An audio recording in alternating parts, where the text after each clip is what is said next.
In the early morning hours of February 23rd, 2022, Tara Pakenham was sleeping at her home at 829 Stony Brook Lane in Green Bay when she was awakened by the sound of her front door slamming shut.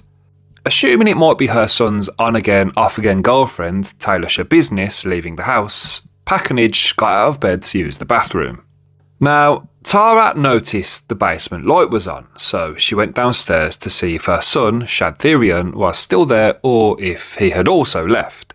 So she got down to the basement and she was calling out to him, but he wasn't responding. And she had a little look around and she couldn't see him anywhere, so she's thinking they must have gone out together. No big deal, right? So Tara is about to switch the basement light off and head back upstairs when she notices something strange, something that looks out of place.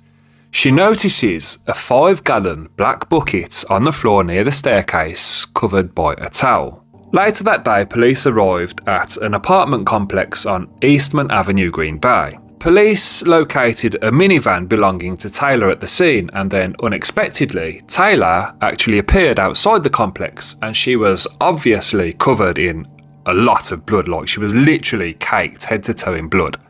So she was arrested there and then and taken to the police station. And during the interrogation by police, Taylor gave her recollection of events. So Taylor and Shad arrive back at Tara's house and they head down to the basement and they smoke some meth, or the bitch as Taylor likes to call it. And then at some point they start getting, they start to engage in sexual activity, and that's when Shad pulls out those chains and they're messing around and Shad is like face down on the mattress. There's not a proper bed, it's just like a pile of mattresses. And Taylor's like on top of Shad, and in her words, she's riding him like a donkey.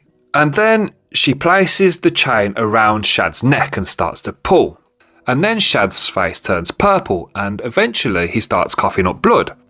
But Taylor doesn't stop there. She just keeps pulling and pulling until finally Shad goes limp.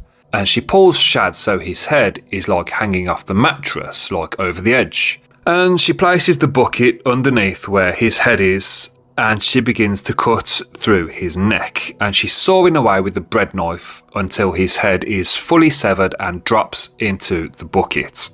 On February 23rd, 2022, at around 9:30 p.m, Taylor Schabusiness was arrested and taken into custody. She was placed on trial where she received a full sentence of life in prison without the possibility of parole.